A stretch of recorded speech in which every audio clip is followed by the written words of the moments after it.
अवतार मेहर बाबा की जय। अवतार मेहर बाबा की जय। अवतार मेहर बाबा की जय। Beloved God, help us all to love you more and more and more and more and still yet more till we become worthy of union with you. And help us all to hold fast to Baba's Daman till the very end. Avatar Meher Baba ki jai. జై బాబా అండి. Last time మనం divine థీమ్లో charts గురించి అది చదువుకుంటున్నాం.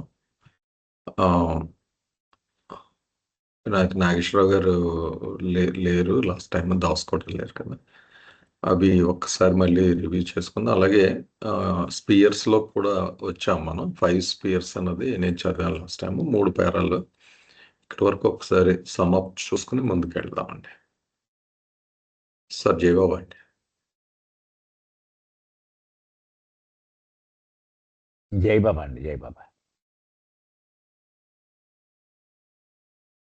ఈ when దగ్గర నుంచి కదండి రాజుగారు? అంతే సార్. అది బాబా రెండవ చార్ట్ ఉంది కదండి డివైన్ థీమ్లో, దాని గురించి సమప్ చేస్తూ ఉన్నారు బాబా. బాబా ఏం చెప్తున్నారంటే, డయాగ్రామ్లో ఆ ఫిగర్స్ చూసాం కదా, మానవాత్మ వచ్చేటప్పటికి ఎలా ఉంటుంది అది పైన చదువుకున్నాం మనం. మధ్యలో సోల్ ఉంటుంది, దాని చుట్టూ కాన్షియస్నెస్ ఉంటుంది, దాని తర్వాత మెంటల్ బాడీ యొక్క 4 లేయర్స్ ఉంటాయి, తర్వాత సెటిల్ బాడీ ఉంటుంది, తర్వాత గ్రాస్ బాడీ ఉంటుంది. అది చదువుకున్నాం మనం అక్కడ. మానవ జన్మ ఎత్తిన తర్వాత నుంచి ఇక పునర్జన్మ ప్రక్రియ.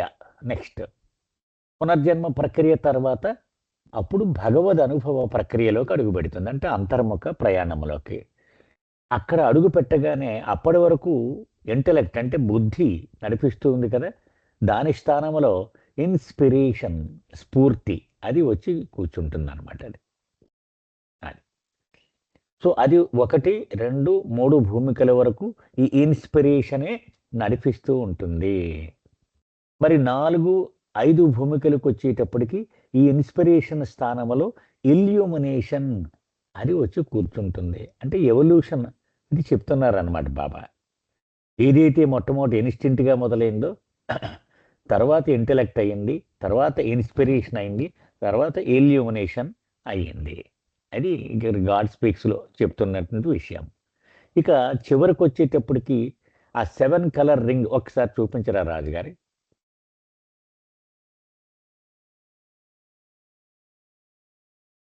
అది ఆ 7 కలర్ రింగ్ ఉంది కదండి, అక్కడ ఏమన్నారు? గాడ్ రియలైజ్డ్ పర్సన్ అన్నారు. అంటే ఒక గాడ్ రియలైజ్డ్ పర్సన్కి ఈ 7 కలర్ రింగ్స్ ఉంటాయి.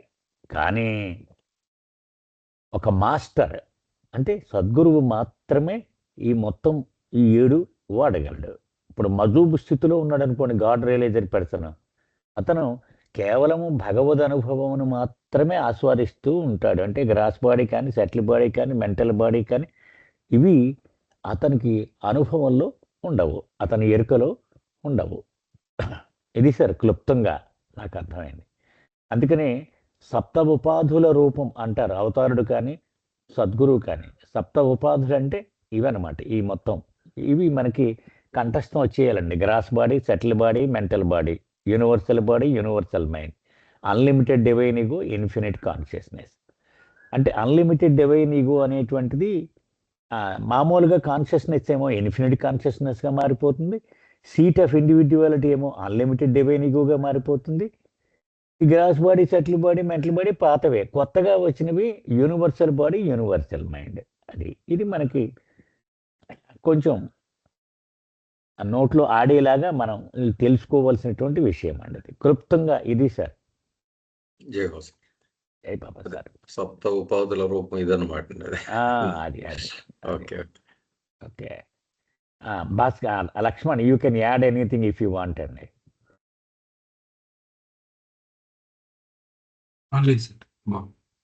Okay.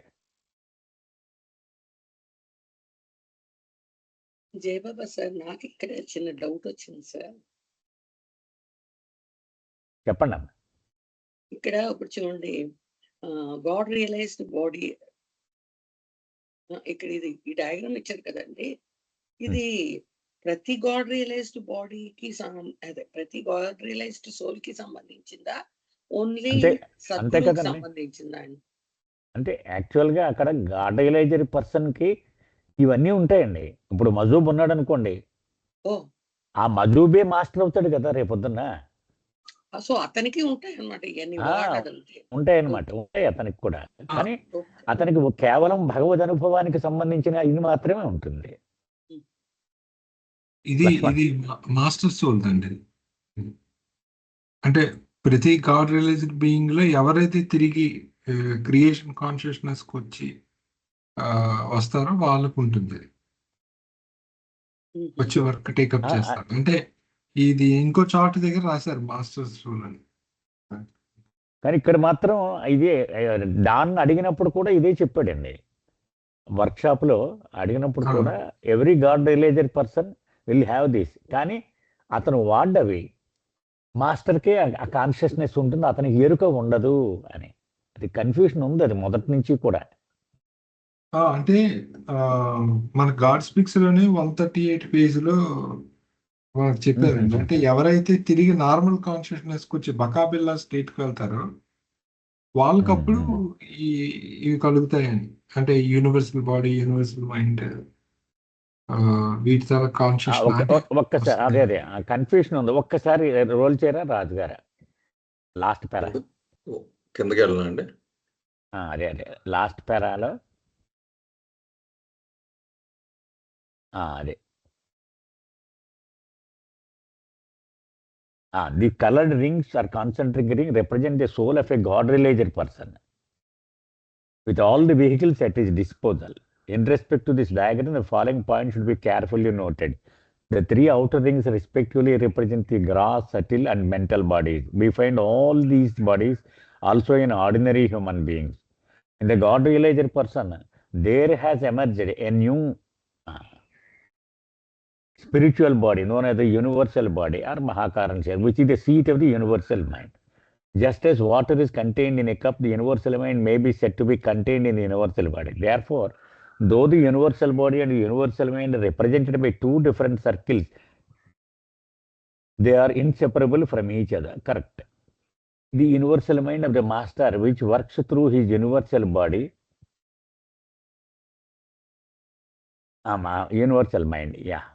Though the master has a mental body, he has, okay. In the master soul, the limited ego of the soul, so it transmuted into unlimited. Okay. Roll చేసేయండి sir. The soul of the master is endowed with infinite consciousness. ఇక్కడ మాత్రం లక్ష్మణ్ చెప్పినట్టుగానే ఇక్కడ ఉందండి. Master అయిన తర్వాతే అతనికి infinite consciousness అన్నట్టుగా ఉంది ఇక్కడ. మరి చార్ట్ 9లో కూడా మాస్టర్ సోల్ అని ఇక్కడ రాశారండి. అంటే ఇక్కడ రాయలేదు ఇక్కడ అదే కన్ఫ్యూషన్ అయితే ఉంది.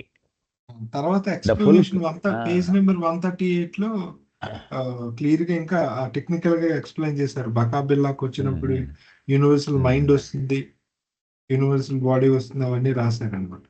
అవును. అందుకు ఒక సాలిక్కే ఇది ఉంటుంది, గాడ్ రియలైజ్డ్ మాస్టర్ సాలిక్.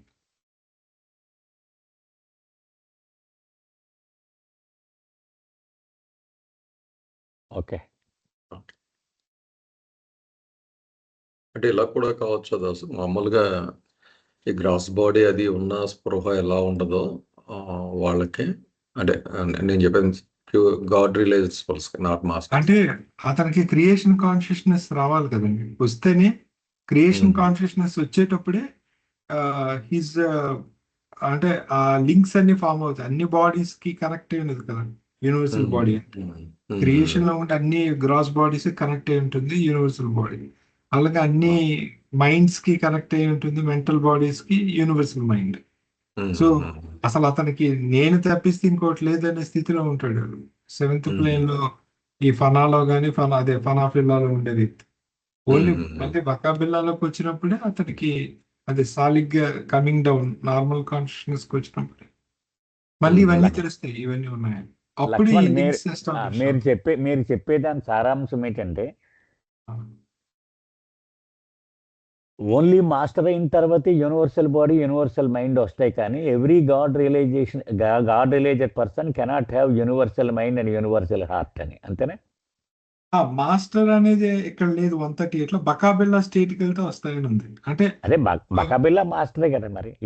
అంటే lives the life master of అంటే టెక్నికల్ గా గాడ్, లైఫ్ ఆఫ్ మాట్లాడాలి. గాడ్. లైఫ్ ఆఫ్ గాడ్ అంటే మరి అంతే కదా, జీవన్ముక్త కానీ జీవన్ముక్త ఆర్ సద్గురు సద్గురు వీళ్ళిద్దరికీ ఉంటాయి. వీళ్ళిద్దరికి. మోస్ట్లీ జీవన్ముక్త ఈ ఫ్యూచర్ లో సద్గురు అయ్యే ఛాన్స్ ఉంటుంది కాబట్టి అలా అనుకోవచ్చు. అమ్మా పద్మిని గారు, జై బాబా సార్, వింటున్నా. జై బాబా, జై బాబా, జై బాబా, Okay, జై బాబా. ఇంకా వేరే ప్రశ్నలు ఏమైనా ఉన్నాయండి మిగిలిన వాళ్ళు?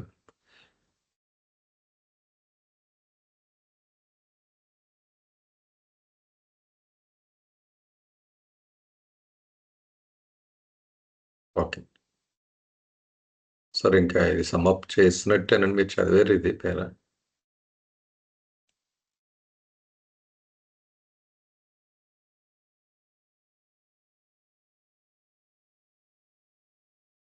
సార్ నాగేశ్వరరావు, వినపడుతుంది సార్, వినపడుతుందా నా మాట? ఇప్పుడు వినబడుతుంది. అయిపోయింది సార్, అయిపోయింది సార్, అయిపోయింది. ఓకే 5 spheres లోకి వెళ్ళిపోదామండి. ఓకే లక్ష్మణ్ అని ఇంట్రడక్షన్ దీనికి 5 spheres ది. 5 స్పియర్స్ అంటే ఇక్కడ క్లియర్ గా చెప్పారండి. స్పియర్ అనే మాటని మామూలుగా చాలా సార్లు వరల్డ్ కి స్పియర్ అంటే ఇంటర్చేంజ్ చేస్తూ అంటే ఒకే సెన్స్ లో వాడిస్తుండేవారు, కానీ ప్రీవియస్ చాప్టర్స్ లో ఇక్కడ వెరీ క్లియర్ గా చెప్పారు Baba, sphere is different from world అనే విషయం. అది మనం గుర్తుపెట్టుకుంటే సరిపోతుందండి. మిగిలినవన్నీ అసలు ఏంటి, ఒక గ్రాస్ వరల్డ్ లో అంటే గ్రాస్ వరల్డ్ ప్లస్ మరికొన్ని ఇంటర్మీడియట్ వరల్డ్స్ ఉంటాయి, ఇవన్నీ కలిపి స్పియర్ గా చెప్పడం జరిగింది. అంటే spear is a bigger world which includes world అనేది మనం అర్థం చేసుకోవాలి. అదే భువనం అంటాం కదా మనం, అవునండి, అలా right. కరెక్ట్. ఓకే, అంటే ఇక్కడ మన బుర్రకు అందరిదంటారా ఇమాజినేషన్ అది స్పియర్ అన్నది? అంటే అది వరల్డ్ కి ఒక ఆల్టర్నేటివ్ వర్డ్ గా వాడకూడదు అని మనకు తెలుస్తుంది చదివిన తర్వాత. వరల్డ్ కంటే పెద్దది అది. అంటే గ్రాస్ వరల్డ్ అని మనం చెప్పేటప్పుడు గ్రాస్ వరల్డ్ గ్రాస్ స్పియర్ ఒకటే అన్నట్టుగా మనం, నాకు తెలిసి అవును. బహుశా ఫస్ట్ చాప్టర్ లో కూడా టేబుల్ ఏదో అలా ఇవ్వడం జరిగింది, కానీ స్పెసిఫిక్ గా అక్కడ డిఫరెన్షియేషన్ చూపించలేదు బాబా. రైట్, పేజ్ నెంబర్ 2 లో గాడ్ స్పీక్స్ లో గ్రాస్ స్పియర్ అని రాసి బ్రాకెట్ లో వరల్డ్ అని రాశారు. ఇక్కడ మీరు page number 2 God speaks book లో చూస్తే ఒక టేబుల్ ఉంటుంది కదా, స్పియర్ బాడీ అని చెప్పి మిస్టేక్స్ అదంతా. ఓకే కానీ యాక్చువల్ గా రెండింటికి డిఫరెన్స్ ఉంది. ఆ డిఫరెన్స్ క్లియర్ గా మనకి ఇక్కడ ఎక్స్ప్లెయిన్ చేయడం జరిగింది. ఓకే ఓకే ఏంటి స్పియర్ అనేది. ఇప్పుడు మనం ఏదైతే ఇప్పుడు చూడండి, చనిపోయిన తర్వాత యాస్ట్రల్ బాడీతో యాస్ట్రల్ వరల్డ్ లో ఉంటాం కదా. ఇప్పుడు అది ఓకే. యాస్ట్రల్ వరల్డ్ అనేది మనకి యాక్చువల్ గ్రాస్ వరల్డ్ కాదు, అలాగనే సెటిల్ వరల్డ్ కాదు, అది ఆ మధ్యలో ఓకే. ఉంది యాస్ట్రల్ వరల్డ్ అనేది. ఎందుకంటే మ్మ్. గ్రాస్ ని సెటిల్ వరల్డ్ ని కలిపి కనెక్ట్ చేసే వరల్డ్స్ అక్కడ ఏవో 7 లేయర్స్ ఉన్నాయి మొత్తం, అందులో ఉంటుంది ఒకటి యాస్ట్రల్ వరల్డ్. అలాగే ఇంకా మరికొన్ని ఉన్నాయి. సో ఇవన్నీ ఎందులో కన్సిడర్ చేయాలి, ఇవన్నీ ఎందులోకి వస్తాయి అనేది క్లియర్ గా మనకి ఈ టాపిక్ లో బాబా చెప్పడం జరిగింది. ఓకే ఓకే ఎన్ని పేరాలు చదివారండి రాజుగారు ఇందులో? 1, 2, 3. మూడు చదివానండి ఇప్పుడు దాకా. అయితే క్లుప్తంగా నేను సమాప్తి చేస్తాను. బాబా ఏమంటున్నారంటే టోటల్గా 5 స్పియర్స్ ఉన్నాయని చెప్తున్నారు. మనకి తెలిసిందే గ్రాస్, సటిల్, మెంటల్, చివరిది రియల్. ఇవి మనకు తెలుసు. కాంపోజిట్ అనేటువంటిది ఒకటి ఎక్స్ట్రా చెప్పారు. నాకు అర్థమైనంత వరకు గ్రాస్ అంటే మనం ఊహించుకోవచ్చు కదా, మన గ్రాస్ అలాగే సటిల్, మెంటల్, ఇవి పాతవే. రియల్ అది ఆఫ్టర్ రియలైజేషన్ వచ్చేటువంటిది రియల్. అది ఈ కాంపోజిట్ అంటే ఏమిటంటే, ఇప్పుడు ఉదాహరణకి మనము విశాఖపట్నం నుంచి బయలుదేరి హైదరాబాద్ వెళ్తూ ఉన్నాం అనుకోండి. సో విశాఖపట్నం ప్రాపర్ వస్తుంది, తర్వాత ఇంకో అనకాపల్లి అని ఇంకొక ఊరు వస్తుంది. సో అది గ్రాసు, అనకాపల్లి సెటిల్ అనుకున్నాం ఉదాహరణకి. కానీ మధ్యలో కొంత దూరం వరకు అనకాపల్లి వైజాగ్ పొలిమేర నడుస్తుంది, కొంత దూరం అనకాపల్లి పొలిమేర నడుస్తుంది కదా. సో అక్కడ మిక్స్డ్ లక్షణాలు ఉండొచ్చు అనమాట అక్కడ. సో అది అలాగ బాబా దాన్ని కాంపోజిట్ అని అన్నారు. దాన్ని అంటే గ్రాసు, తర్వాత సెటిల్, తర్వాత మెంటల్, తర్వాత రియల్, ఇలాగా 4 ఉన్నాయి. కానీ గ్రాస్కి సెటిల్కి మధ్యలో ఒకటి ఉంటుంది, సెటిల్కి మెంటల్కి మధ్యలో ఒకటి ఉంటుంది, అవి పొలిమేర్లు. అవన్నీ కలిపి కాంపోజిట్ అని అన్నారు. అది అలాగూ ఇక్కడ మనం అర్థం చేసుకోవచ్చు అనమాట. ఇది 51 అది రియల్ ఎగ్జిస్టెన్స్. మిగిలినవి 1, 2, 3, 4 ఇవన్నీ కూడా ఇవి ఫాల్సే, ఇల్యూషన్లోకి సంబంధించినవి. రియల్ అనేటువంటిది అది ఒక్కటే రియల్. అది సార్ ఇక్కడ బాబా చెప్తున్నది. ఓకే. తర్వాత గ్రాస్కి వచ్చేటప్పటికి ఎక్స్ప్లెయిన్ చేశారు మళ్ళీ బాబా దాన్ని. ఇంకా రోల్ చేయండి రాజు గారు.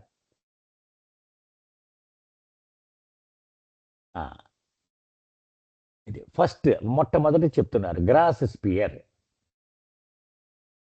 మనం ఇంకొకటి కూడా మొట్టమొదటి నుంచి చదువుకున్నాము. మెంటల్ బాడీని ఏమన్నాము? కారణ శరీరము, కాజల్ బాడీ అన్నాము. దాని మీద ఆధారపడి సటిల్ ఉంటుంది, సటిల్ మీద ఆధారపడి గ్రాస్ ఉంటుంది అని మనం చెప్పుకున్నాం కదండి. అది మనం మొట్టమొదటి నుంచి చెప్పుకున్నదే ఈ లాజిక్ ఇది.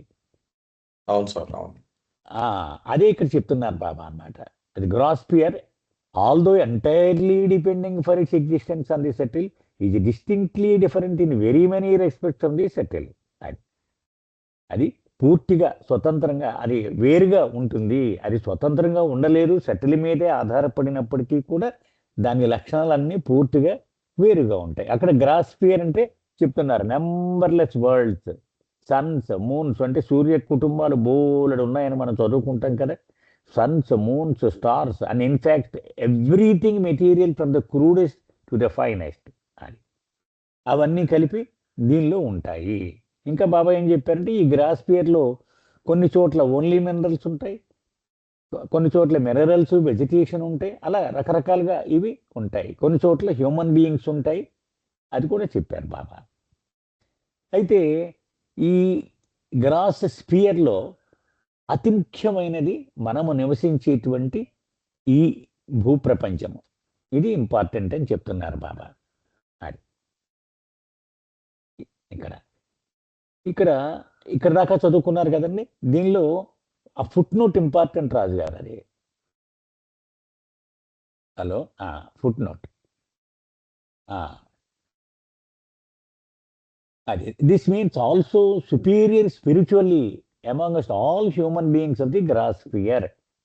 అంటే నాకు అర్థమైంది ఏంటంటే గ్రాస్ స్పియర్లో అనేక గోళాలు ఉన్నాయి, అనేక గోళాల్లో మానవులు ఉన్నారు. కానీ ఈ గ్రాస్ స్పియర్లో మనము నివసించే ఎర్తే ఇది అతి ప్రధానమైనది, అతి ప్రాముఖ్యత కలిగినది అన్నారు. అంటే అలాగే ఎన్నో గోళాల్లో మానవులు జీవిస్తూ ఉన్నప్పటికీ మన భూమి మీద నివసించే మానవులు సుపీరియర్, స్పిరిచువల్గా అని కూడా చెప్తున్నారు. ఈ గ్రాస్ స్పియర్లో ఈ మానవుడు నివసించేటువంటి ఈ గ్రాస్ స్పియర్లో 3 రకాల ప్రపంచాలు ఉన్నాయి. ఆ 3 ప్రపంచాల్లో మనం నివసించేటువంటి భూమి స్పిరిచువల్గా హైయెస్ట్ అన్నారు. ఆ 3 ఎలాగ తీసుకోవాలంటే ఈ భూమి మీద నివసించేటువంటి ఆ మానవుడు మేధస్సు అంటే హెడ్ 50%, హార్ట్ 50% కదండి. అది ఇంపార్టెంట్ అన్నమాట.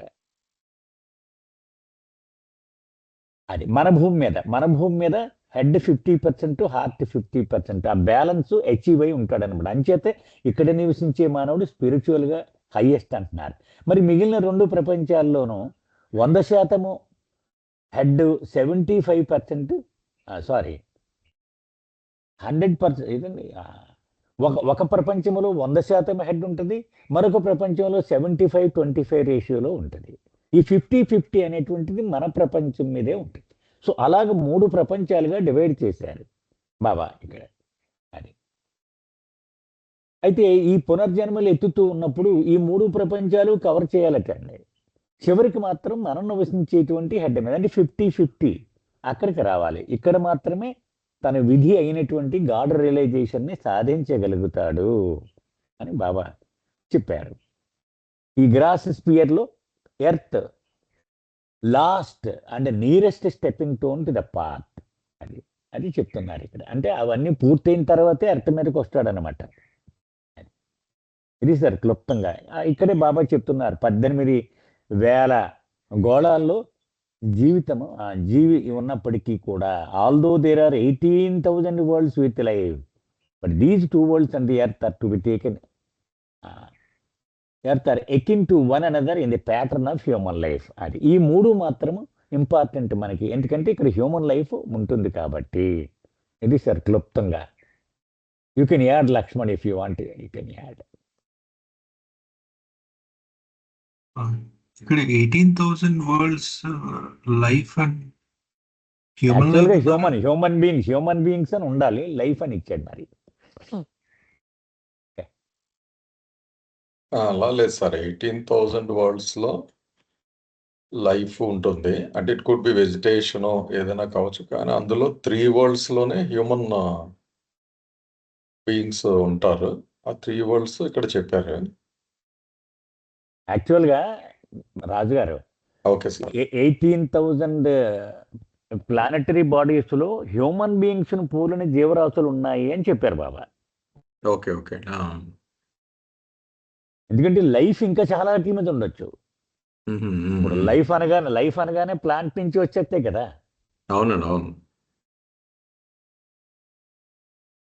అదే లక్ష్మణ్ చెప్తున్నాడు అనుకుంటున్నాను. ఏమండి లక్ష్మణ్, అంతేనా? అంటే నేను ఇంతవరకు 18,000 ప్లానెట్స్ లో కూడా హ్యూమన్ బీయింగ్స్ ఉన్నారు అనుకున్నాను, బట్ ఇక్కడ అలా లేదు కదా అని అది చూస్తున్నాను. కొన్ని చోట్ల ఉందండి అలాగా. అలాగా వేరే బుక్స్ లో ఎక్కడ చూసినట్టు ఉంది. అప్పుడు మరి ఇది 3 ప్రపంచాలు అన్నది it's not about literally 3 world's అంటారా? 3 కేటగిరీస్ అంటారా? కాదండి. ఆ 18,000లో ఈ 3 ప్రపంచాలు కూడా ఉంటాయి, ఈ 3 వరల్డ్స్ కూడా. ఇవి ఇంపార్టెంట్ అంటున్నారు బాబా. Okay okay. అక్కడ చెప్పారండి సార్, ఇక్కడ 2వ లైన్ లో క్లియర్ గా ఉంది కదా, Meher Baba tells us that of the 3 worlds in the grass sphere which are inhabited by human beings అంటే బహుశా 3 వరల్డ్స్ హ్యూమన్ బీయింగ్స్ తో ఇన్హాబిట్ అయి ఉంటాయని అనుకుంటున్నాను. సెకండ్ లైన్ చూడ అదే స్టార్ పెట్టి దగ్గర దిస్ మీన్స్ తర్వాత next line Meher Baba tells us that of the 3 worlds in the grass sphere which are inhabited by human beings అన్నారు. అంటే ఈ 3 వరల్డ్స్ లోనే హ్యూమన్ బీయింగ్స్ ఉంటారు అనుకోవాలేమో. మరి ఇక్కడ ఈ బుక్ లో ఉందంటే ఇది ఫైనల్ అనుకుంటే మనం, అంటే వేరే బుక్స్ వదిలేను ప్రస్తుతానికి. అలాంటప్పుడు మన 18,000 లో లైఫ్ ఉంది అంటే బహుశా ట్రీస్, మిగతా యానిమల్స్, బర్డ్స్ ఇవన్నీ ఉండొచ్చు, బట్ ఈ 3 వాటిలోనే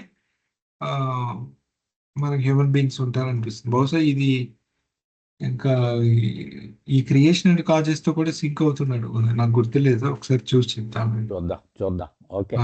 లేటెస్ట్ అయితే మీరు ఒక ఇంట్రెస్టింగ్ పాయింట్ చెప్పారు సార్. మన రీఇన్కార్నేషన్ ప్రాసెస్ లో మనకు చాయిస్ ఉంది, ఓన్లీ భూమే కాదు 3 చోట్ల కూడా తిరిగి వస్తాం అన్నమాట మనం.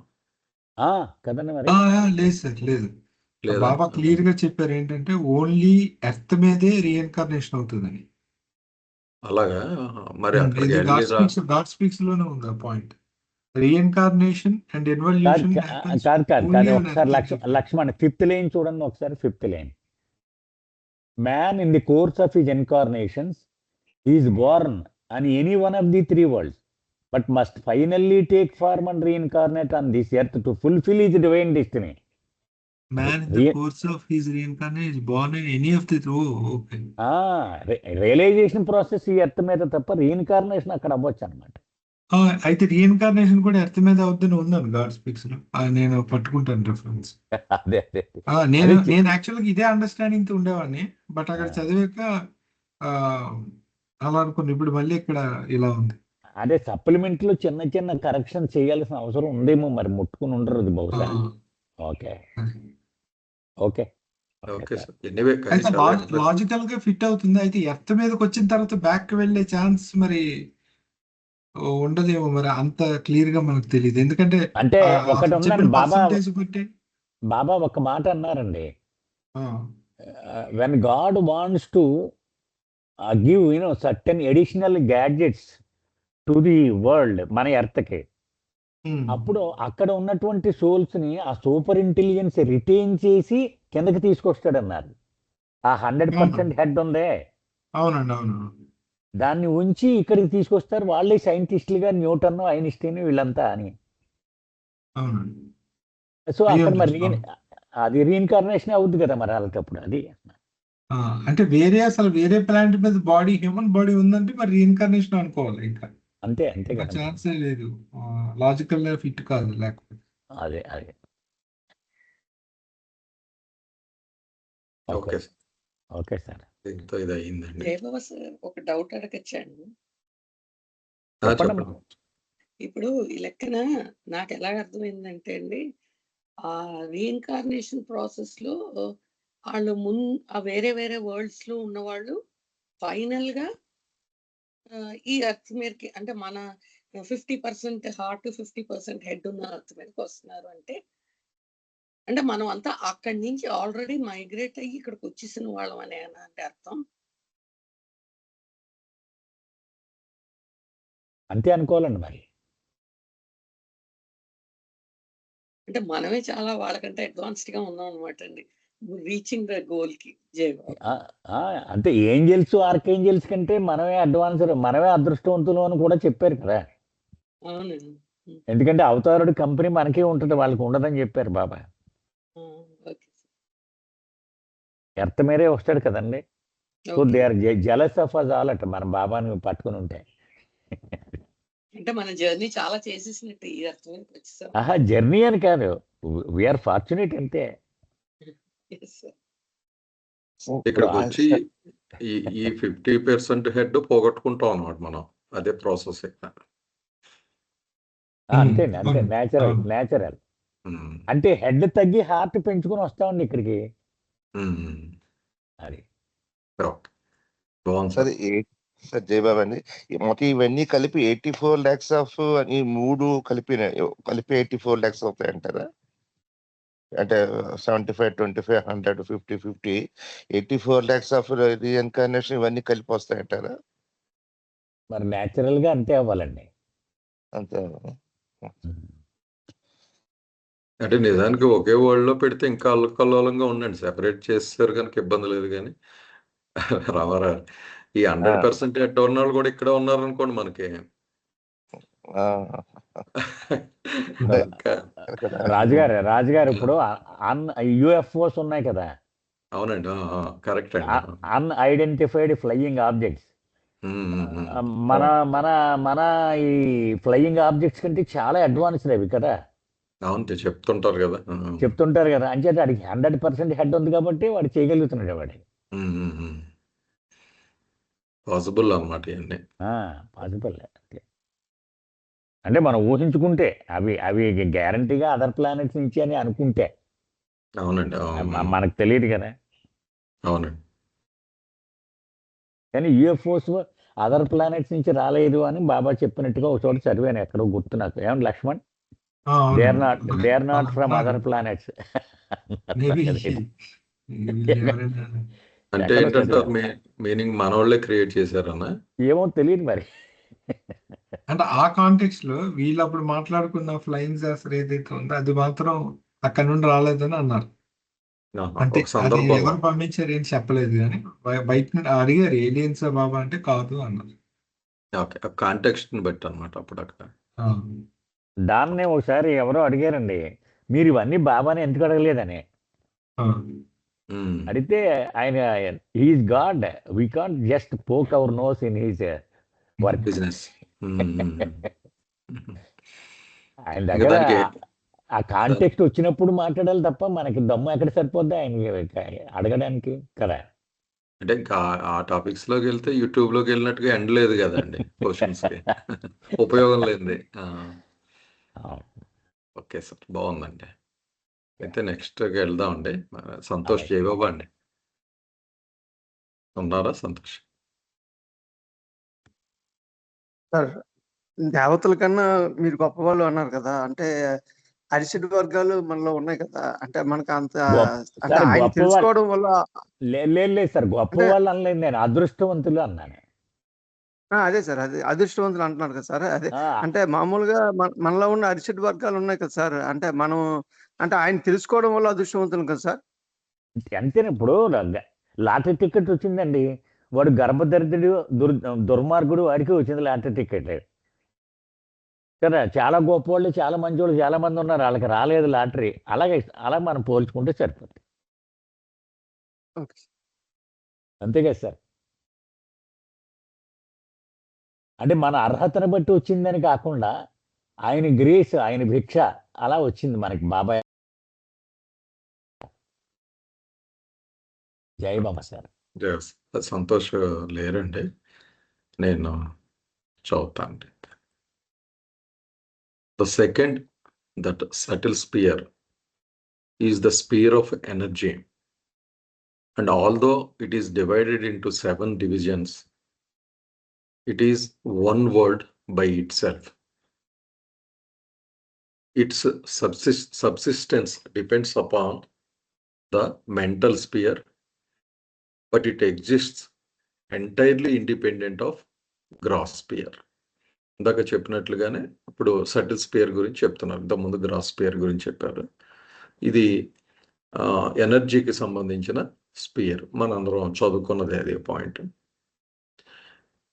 ఇక్కడ 7 డివిజన్స్ కింద ఉంటుంది ఈ సటిల్ స్పియర్.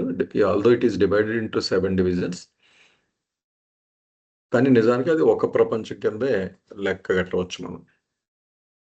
ఇది మెంటల్ స్పియర్ మీద డిపెండ్ అయి ఉంటుంది. అంటే సటిల్ స్పియర్ మీద డిపెండ్ అయ్యి గ్రాస్ స్పియర్ ఎలా ఉంటుందని ముందు పేర్లలో చెప్పారు. ఇప్పుడు మెంటల్ స్పియర్ మీద డిపెండ్, అది లేకపోతే ఇది లేదు యాక్చువల్గా అస్తిత్వం అన్నమాట. మెంటల్ స్పియర్ మీద డిపెండ్ అయ్యే ఈ సటిల్ స్పియర్ ఉంటుంది, కానీ గ్రాస్ స్పియర్తో స్వతంత్రంగా ఉంటుంది, ఎందుకంటే ఇది ఇన్నర్ లేయర్ కనుక. In the parlance of time and space, the domain of gross sphere, with its infinite space comprising universe of innumerable suns, planets and worlds, including our earth, is but a speck as compared with the subtle sphere. అంటే vastness of subtle sphere గురించి చెప్తున్నారు. అంటే ఒక ప్రపంచం నుంచి ఇంకో దానికి వెళ్ళేటప్పటికి ఎలా ఉంటుంది ఈ అనేది. మనం చూసే గ్రాస్ స్పియర్ అని ఏదైతే ఇందాక డిస్కస్ చేసుకున్నామో, ఈ చంద్రుళ్ళు, సూర్యుళ్ళు, గ్రహాలు, ప్రపంచాలు ఎన్నో ఉన్నాయి కదా. అలా మన మైండ్ ఊహించినప్పటికీ సైంటిస్టులు అలా ఎక్స్ప్లోర్ చేస్తూనే ఉన్నారు. మన ఎర్త్ ఇవన్నీ ఉన్నాయి కదా, ఇవన్నీ సటిల్ స్పియర్ సూక్ష్మ భవనంతో పోలిస్తే ఒక స్పెక్, చాలా మైన్యూట్ రేణువు లాంటిది అన్నమాట.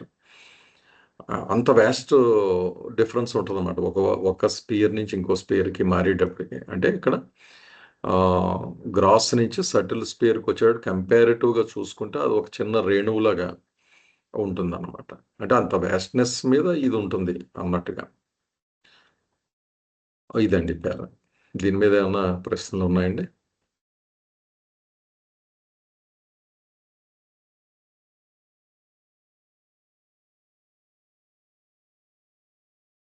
ఓకే, నేను కంటిన్యూ చేస్తాను సార్, మీరు నెక్స్ట్ చేద్దాం. అలాగే అండి, అలాగే. The path of self-realization, the Rahe Tariqat of the Sufis, and the Adhyatmic Marga of the Vedantists consists of 7 planes.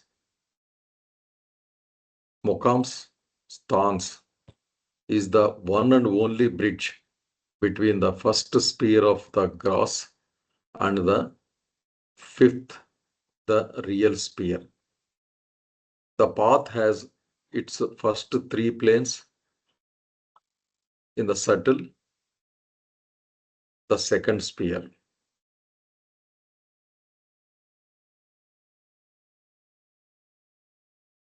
The path of self realisation అంటే మన సత్యాన్ని చేరుకునే ఆ మార్గం ఉంది కదా, దాన్ని మళ్ళీ అక్కడ తీసుకెళ్ళి కంపారిటివ్గా చెప్తున్నారు. వీటి సూఫీస్ ఏమో రహాయ తరీకత్ అని, మనకేమో వేదాంతంలో ఆధ్యాత్మిక మార్గం అని ఏదైతే అంటారో, ఇక్కడ 7 ప్లేన్స్ ఉంటాయి. Is the one and only bridge between the first sphere of gross and the 5th the real sphere. అంటే గ్రాస్ స్పియర్ తర్వాత నుంచి తీసుకుంటే అక్కడి నుంచి సటిల్ స్పియర్ వరుసగా వస్తాయి కదా, మెంటల్ స్పియర్, అవి బ్రిడ్జ్ కింద ఉంటాయి 7 భూమికలు కూడా. మనకు కొంచెం అవగాహన ఉంది అది. ఈ మధ్యలో వీటి గుండా ప్రయాణిస్తాం కదా మనం, సటిల్, మెంటల్, ఫైనల్గా రియల్ స్పియర్కి వెళ్తాం. The path has its first 3 planes in the subtle plane. ఆ 7 భూమికల్లో 3 భూమికలు సటిల్లో ఉంటాయి. That is second sphere. అంటే ఫస్ట్ స్పియర్లో ఎలాగే ఉండవు స్థూల భవనంలో. సెకండ్ స్పియర్ అంటే సటిల్ స్పియర్ అనుకున్నాం. సటిల్ స్పియర్లో మనకి ఇంతకుముందు నేర్చుకున్న దాన్ని బట్టి 3 ప్లేన్స్ 1, 2, 3 ఉంటాయి అన్నారు.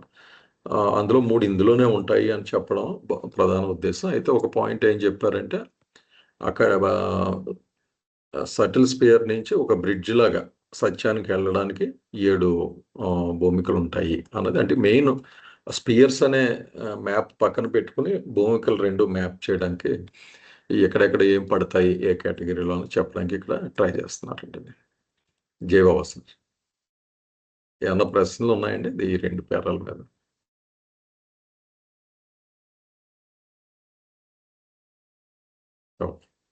సమాప్తి చేయండి సార్. అదే మొట్టమొదటిది ఈ 5 భువనాల్లోనూ మొదటి భువనము గ్రాస్ భువనం చదివేసుకున్నాం. అది రెండవది సటిల్ భువనం, దాని గురించి చెప్తున్నారు బాబా. ఇదంతా కలిపి ఒక ప్రపంచమే. దీనిలో 7 రకాల డివిజన్స్ చేసినప్పటికీ కూడా ఒక ప్రపంచం కింద లెక్కేసుకోవాలి ఇది అంటున్నారు.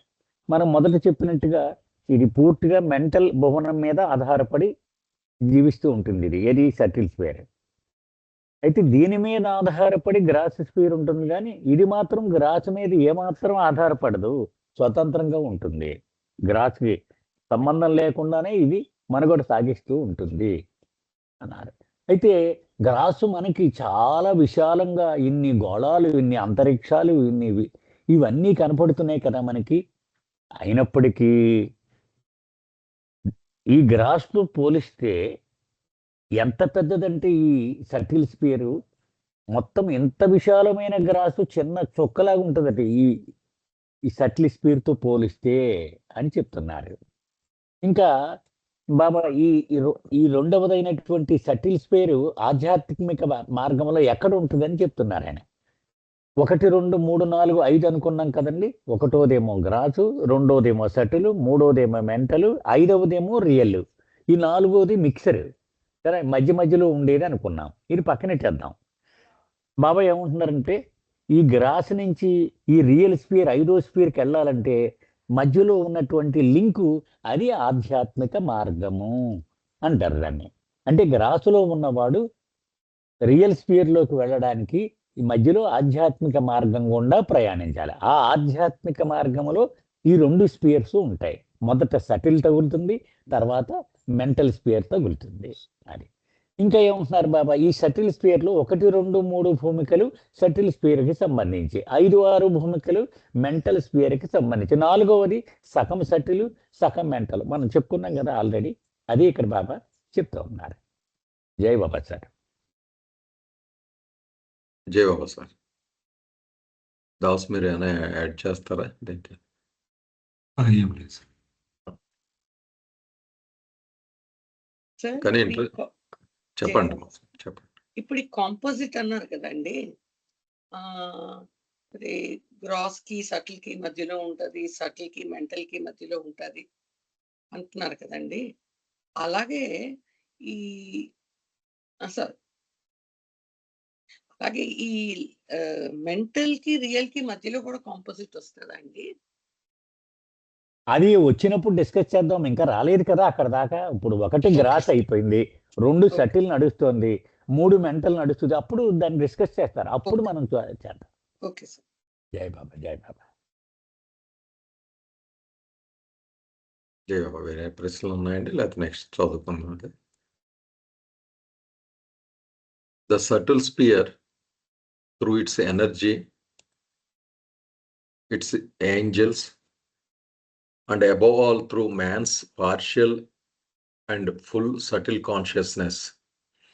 Human consciousness partly or fully freed from the gross in the gross, while penetrating the gross sphere itself, also penetrates infinite space with its suns, stars, planets, and in fact everything and every being in all the worlds within the gross sphere. మళ్ళీ ఒకసారి చదువుతా అండి, కొంచెం కాంప్లికేట్గా అనిపించింది నాకు. The subtle sphere through its energy అంటే బేసిక్గా ఇక్కడ ఏం చెప్తున్నారంటే ఇట్స్ ఎనర్జీ. బేసికల్లీ మనం చూసేది గ్రాస్ మెటీరియల్గా ఉంటుంది, కానీ ఎనర్జీ అన్నది ఏంటి, అంతా ఎనర్జీ అని మనకు సైన్స్లో కూడా చెప్తారు కదా ప్రతిదీ. ఆ యాంగిల్లో చూసుకుంటే subtle sphere through its energy, its angels, the above all through man's partial and full subtle consciousness. మనిషి పాక్షిక చైతన్యం అనండి, లేకపోతే ఫుల్ అంటే స్థూల సూక్ష్మ చైతన్యం. Human consciousness partly or fully freed from the gross in the gross. అంటే ఇప్పుడు మనం సటిల్ గురించి మాట్లాడుకుంటున్నాం కనుక గ్రాస్ నుంచి అది విముక్తి అయ్యింది ఇక్కడ పూర్తిగానో పాక్షికంగానో, అయితే అందుకే సటిల్లోకి వచ్చింది. While penetrating the gross sphere itself also penetrates infinite space with it suns, stars, planets, and in fact everything and every being in all the worlds within the gross sphere. అంటే నాకు అర్థమైందండి, కొంచెం కాంప్లికేటెడ్గా అనిపించిన just common సెన్స్తో ఆలోచిస్తే ప్రతి అణువణువు కూడా సటిలే ఉంటుంది యాక్చువల్ గ్రాస్ కింద, యాక్చువల్గా ఎనర్జీ ఫామ్లో. అలా తీసుకోవాలా అన్నట్టుగా అనిపిస్తుందండి. ఒకసారి డిస్కస్ చేద్దాం సార్. ఇది మిగిలిన వాళ్ళు ఏమన్నా యాడ్ చేస్తారా, ఏమన్నా వేరేగా అర్థం అయితే ఇది?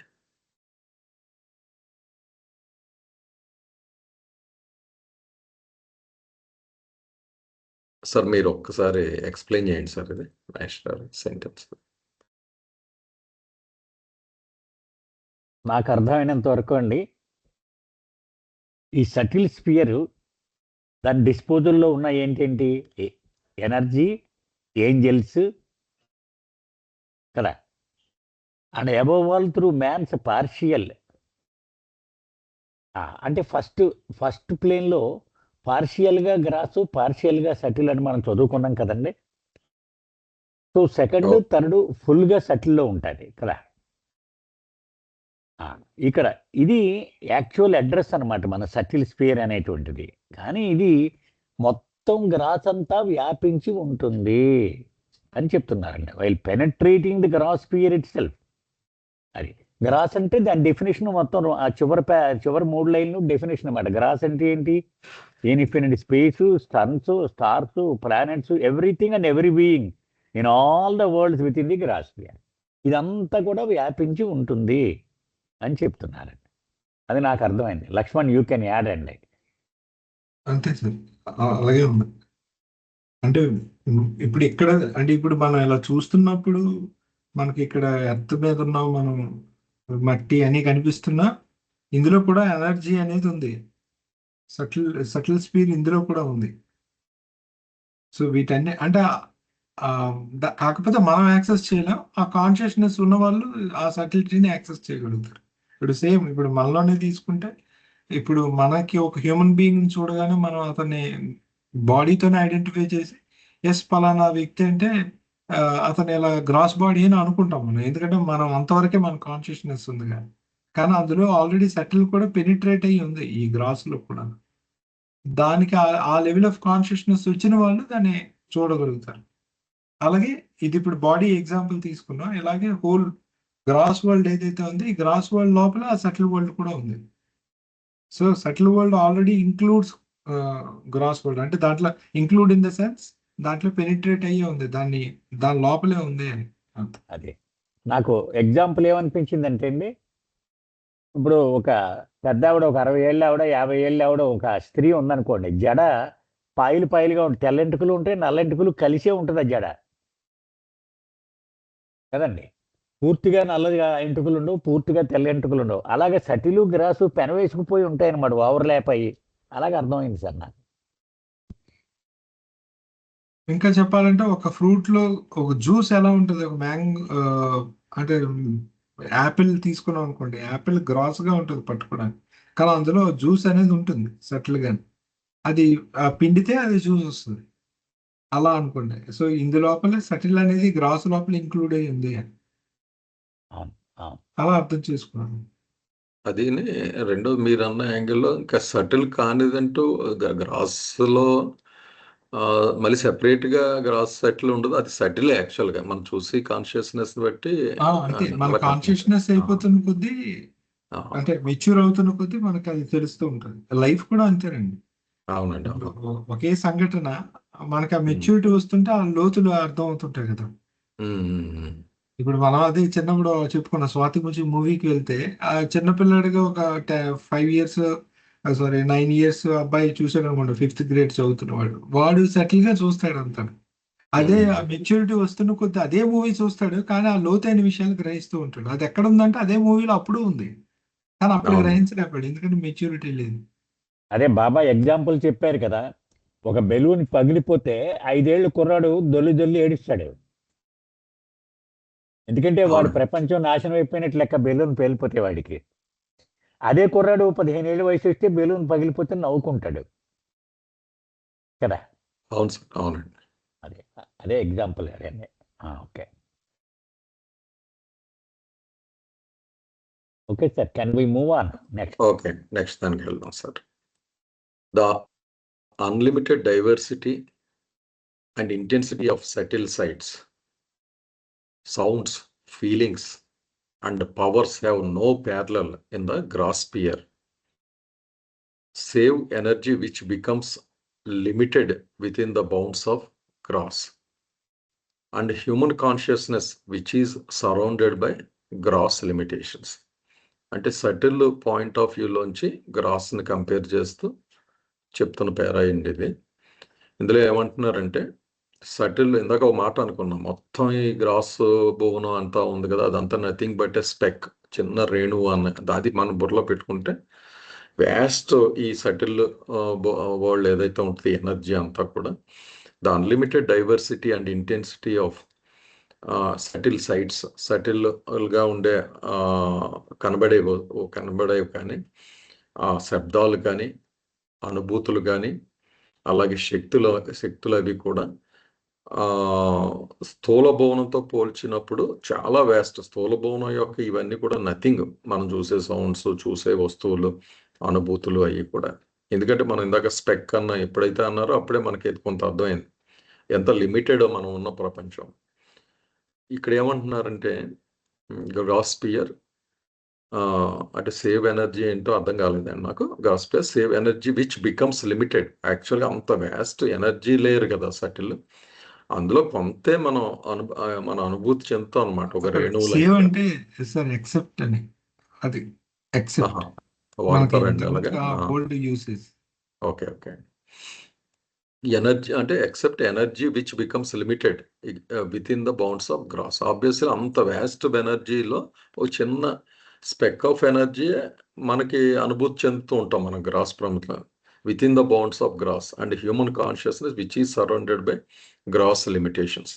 మానవ చైతన్యం ఒక లిమిటేషన్లో పనిచేస్తుంది కనుక మనం లిమిటెడ్, యాక్చువల్గా మనం కూడా సెటిల్లోనే ఉన్నాం యాక్చువల్గా చూసుకుంటే ఓవరాల్గా. ఒక ఏదో తేలుతా చిన్న స్పెక్ లాగా మనం గ్రాస్ సంస్కారాలు చిక్కుకుని ఉండడం వల్ల లిమిటెడ్ ఎనర్జీని అనుభూతి చెందుతూ ఉంటాం. మన ప్రపంచం కూడా లిమిటెడ్గా ఉంటుంది, కానీ కింద ఉన్న సటిల్ వరల్డ్ లేదా బోనాన్ని చూస్తే ఇట్స్ వ్యాస్ట్ అన్నమాట. మళ్ళీ అక్కడ ఏదో మహాసముద్రం అనుకోవాలి కంపారిటివ్గా మనతో పోలిస్తే, మనం ఉన్న ప్రపంచం చూస్తే.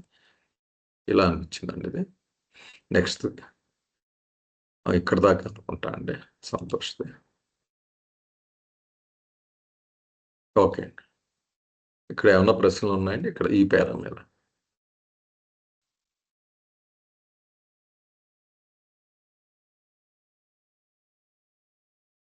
ఓకే సార్, సమ్అప్ చేయండి సార్ ఇది. ఆ సటిల్ స్పియర్ ఎంత గొప్పది అనేది ఇక్కడ పోల్చి చెప్తున్నారండి బాబా, గ్రాస్తో పోల్చి చెప్తున్నారు.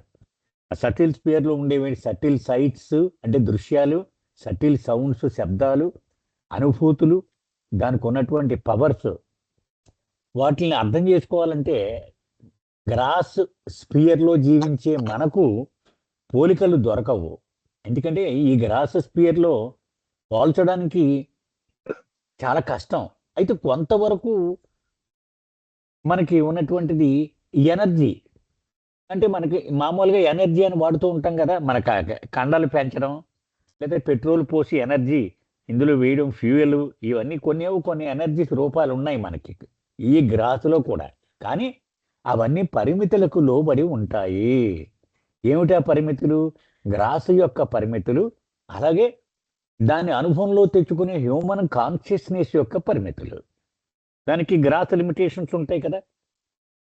సో మనం స్థూల ప్రపంచంలో ఉన్న ఎనర్జీతో కొంతవరకు పోల్చవచ్చు, కానీ ఈ స్థూల ప్రపంచంలోవి పరిమితులకు లోబడి ఉండేవి. అదే సటిల్లో ఎటువంటి పరిమితులు ఉండనివి, ఈ గ్రాస్ లిమిటేషన్స్ ఉండవు దానికి. అది ఈ పేరాలో బాబా చెప్తూ ఉన్నారు సార్. జై సార్. జయ బాబా, జయ బాబా. కానీ చిత్రం ఏంటంటే సార్, ఇదంతా ఇమాజినేషనే అని అన్నారు. మళ్ళీ ఇమాజినేషన్లో కూడా మరి ఆ స్పాట్లో ఉంటే ఇంత వ్యాస్ట్ ఫీలింగ్ ఉంటుంది అనమాట. మనం పార్ట్ ఆఫ్ ఇట్ అన్నది. అంతే అంతే. దాస్ మీరు ఏమైనా యాడ్ చేస్తారు ఇక్కడ? వచ్చిందండి అక్కడ సేవ్ అదే except energy which becomes limited within the bounds of gross అన్నారు కదా, సరౌండెడ్ బై గ్రాస్ లిమిట్. అంటే దాన్ని ఊహించుకోవడానికి ఇప్పుడు మనకు రిజర్వాయర్ ఉందనుకోండి, అది వాటర్ని అది కంటైన్ చేసి ఉంచుతుంది కదా, అది చాలా పవర్ ఉంటుంది. ఒక్కసారి ఏదైనా గట్టు తెగింది అనుకుంటే అదంతా వచ్చి మొత్తం స్మాష్ చేసేది చుట్టుప్రక్కల ఉన్న ఊర్లంతా. అది ఆ ఫిజికల్ గా వాల్స్ తో కట్టి దాన్ని హోల్డ్ చేస్తారు కదా, అలాగా ఎనర్జీ అనేది మనలో కూడా ఉంటుంది. సో అంటే మన బాడీ ఏది ఎనర్జీ అని కాదు, మన యొక్క థాట్ ప్రాసెస్ వల్ల వీటి వల్ల మనకు ఆ ఇన్ఫినిట్ ఎనర్జీ అనేది ఎక్స్ప్రెస్ కావట్లేదు మనలోని. మన యొక్క లిమిటేషన్స్ అంటే మనకుండే కోరికలు అనుకోండి, ఇంకే ఏదైనా కానీ వాటి వల్ల అది బంధింపబడి ఉంది. ఎప్పుడైతే మనం వాటిలోండి కానీ ఆ లిమిటేషన్స్, సైకలాజికల్ లిమిటేషన్స్ లో బయటకు వస్తామో అది ఫ్లో అవుతుంది బయటికి మనలో కూడా. అలాగే క్రియేషన్ లో కూడా ఎనర్జీ ఉంటుంది. అయితే టోటల్ వరల్డ్ లెవెల్లో నాకు తెలియదు, కానీ హ్యూమన్ లెవెల్లో అయితే మాత్రం ఆ ఎనర్జీ మేనిఫెస్ట్ అవుతుంది. మనకుండే గ్రాస్ లిమిటేషన్స్ వల్లే, అది కోరికలు కానీ ఇంకేదైనా అవ్వచ్చు, అది బంధింపబడి ఉంది మనలో. నాకు ట్రమెండస్ ఎనర్జీ. ఇది వినే ఉంటారు కదా, యోగీస్ ఏం చేస్తారు లోపల ఏదైతే, బాబా దీని గురించి వేరే బుక్ లో లిజన్ హ్యూమానిటీలో చెప్పారు. ఎనర్జీ ఒకటి కాయిల్ గా అంటే సప్రెస్ అయి ఉంటుంది లేటెంట్ గా మనలో. అదే మనకి యోగీస్ వీళ్ళు వాడే మూలాధార చక్రంలో శక్తి ఉంది, దాన్ని పాముతో పోలుస్తారు కదా, అది ఒక రకంగా అది హైడ్ అయిపోయి ఉంది. దాన్ని కానీ ప్రాపర్ ఛానలైజ్ చేస్తే అది మేనిఫెస్ట్ అయిపోతుంది. అది మేనిఫెస్ట్ అయిన రోజు ఆ పైన చెప్పిన క్వాలిటీస్ అన్ని మనకి తెలిసిపోతాయి. ఏంటంటే సటిల్ సైట్ కానీ, సౌండ్స్ కానీ, పవర్స్ కానీ, అవి కూడా హ్యూమన్కి వస్తాయి. అయితే ఇట్స్ ఎ డేంజరస్ థింగ్, మనం చేయకూడదు. బట్ అలా మనలో కూడా ఈ ఎనర్జీ ఉన్నా అది సప్రెస్ అయిపోయి లిమిటెడ్ గ్రాస్ వల్ల గ్రాస్ లిమిటేషన్స్ తో బంధింపబడి ఉంది. అది యాటమ్ బాంబ్ కూడా అంతేనండి లక్ష్మణ్. అంతే. Every atom contains enormous power which can destroy the gross world కదా. అవునండి, అవును, రైట్. అంతే అంతే. జై బాబా. ఓకే, నెక్స్ట్ దానికి వెళ్దామండి. జై బాబా అమ్మ ఉన్నారా అండి? గజలక్ష్మి గారు జై బాబా అండి, ఉన్నానండి. చదవండి. The third, the mental sphere, is the sphere of the spheres. ఇది మూడవ భువనం, ఇది మానసిక భువనం. ఇది అన్ని భువనాల కల్లా మించినది, ఉన్నత స్థాయిలో ఉందని చెప్పుకోవచ్చండి. It is absolutely independent of both the subtle and gross spheres and is independently sustained by divinity. ఈ భువనం సూక్ష్మ మరియు స్థూల భువనాలతో పోలిస్తే పూర్తిగా స్వతంత్రంగా ఉంటుందండి. ఇది మిగిలిన భువనాలపై ఆధారపడి ఉండదు. అంటే it is independently sustained by divinity. ఇది మిగిలిన భువనాలపై ఆధారపడి ఉండకపోవడమే కాకుండా ఇది పూర్తిగా దివ్యత్వంతో కూడి దృఢంగా ఉంటుంది. The mental sphere is a very abode of mind, individual, collective and universal. ఈ మానసిక భువనం ఎలా ఉంటుందంటే ఇది మనసుకి స్థావరం. అలాగే ఇది వ్యక్తిగతమైన, సామూహికమైన, విశ్వాత్మకమైన మరియు మనసుకి ఇది స్థావరంగా ఉంటుంది. The mind pervades its own sphere as much as it does throughout the subtle and gross spheres. ఈ మనసు ఎలా అయితే మిగిలిన భువనాల్లో ఉంటుందో, సూక్ష్మ మరియు స్థూల భూమికల్లో ఎలా మనసు అయితే వ్యాపించి ఉంటుందో అలాగే తన స్వంత భువనంలో కూడా పూర్తిగా వ్యాపించి ఉంటుందండి. జై బాబా. జై బాబా.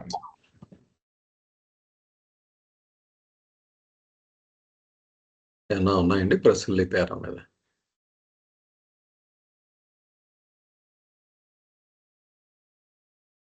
ఓకే, కంటిన్యూ చేయండి. Next. This sphere of the mind includes everything relating to intellect, intuition, insight and illumination. ఈ మానసిక భువనంలో ఏముంటాయంటే దీనికి సంబంధించింది బుద్ధి లేదా తెలివితేటలు అనుకోవచ్చు. అలాగే ఇంట్యూషన్ అంటే అంతర్జ్ఞానం లేదా భావన, అంతర్గత భావన, అవగాహన లాంటివి. అండ్ ఇన్సైట్ అంటే అంతర్దృష్టి, మరియు ఇల్యూమినేషన్ అంటే ప్రకాశాలకు సంబంధించినవి. ఇవన్నీ కూడాను ఈ మానసిక భువనంలో ఉంటాయి. Herein are also contained the loftier planes of the path, the fifth and sixth. ఈ మానసిక భువనంలో ఆధ్యాత్మిక మార్గంలో అత్యున్నత భూమికలైన 5 మరి 6వ భూమికలు కూడా ఈ మానసిక భువనంలోనే ఉన్నాయి. The fourth plane is but a junction between the third plane in the subtle sphere and the fifth plane in the mental sphere. ఇక 4వ భూమిక గురించి చెప్పుకోవాల్సి వస్తే, ఫోర్త్ ప్లేన్ గురించి చెప్పుకోవాల్సి వస్తే ఇది 3 మరియు 5వ ప్లేన్స్ కి మధ్యలో ఉంది. అది ఒక జంక్షన్ లాగా, అంటే దానికి ఒక గడపలాగా ఉంది. ఈ 2 భూమికలకి మధ్యన ఒక వంతెన అని కూడా మనం అనుకోవచ్చు. నెక్స్ట్ పారాగ్రాఫ్ కూడా చదువుతానండి, ఇది కంటిన్యూషన్ గా ఉంది. Nevertheless, the mental sphere does not and cannot touch the real sphere, as nothing can touch it save its own reality, conscious of itself in the eternal I am God state of God. ఇందాక చెప్పుకున్నాం కానీ 4వ భూమిక మొత్తం సర్వత్రా వ్యాపించి ఉంటుందని, తన భూమంలోనే కాకుండా స్థూల మరియు సూక్ష్మ భూమికల్లో కూడా ఉంటుందని. కానీ ఇది మాత్రం ఎంతగా వ్యాపించి ఉన్నప్పటికీ కూడా ఇది సత్యభూమిక మాత్రం ఎంత మాత్రం, ఈ భువనాన్ని మాత్రం ఎంత మాత్రం తాకలేదు, తాకదు కూడా. ఎందుకంటే ఇది కేవలం ఈ సత్య భువనం కేవలం తన సత్యత్వాన్ని మాత్రమే తాకగలదు, మిగిలినవేవి తాకలేదు. ఇక్కడ అంటే ఈ సత్యత్వం అంటే నేను భగవంతుని భగవత్ స్థితిలో ఉండి స్వీయ ఎరుకోగలిగిన సత్యత్వము, దానికి సత్య భువనం స్థావరం కాబట్టి అది ఆ భువనాన్ని సత్యత్వం తప్ప ఏది తాకలేదు. అలా ఈ భువనం దగ్గరకు వచ్చేటప్పటికి మానసిక భువనం పూర్తిగా అంతరించిపోతుంది కాబట్టి అది తాకే ప్రసక్తి ఉండదండి. జై బాబా. జై బాబా.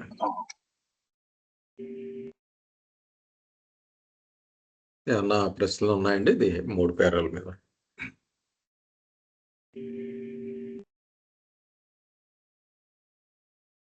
ఓకే, ఇది సమ్ అప్ చేయండి సార్. నైస్. థర్డ్ స్పియర్ గురించి చెప్తున్నారని బాబా. ఇది మెంటల్ స్పియర్ అన్నారు. ఇది అన్ని స్పియర్లకి మూలమైంది అనమాట. ఇది ఇది డిస్టర్బెన్స్ ఎక్కడ వస్తుందండి రాజుగారు?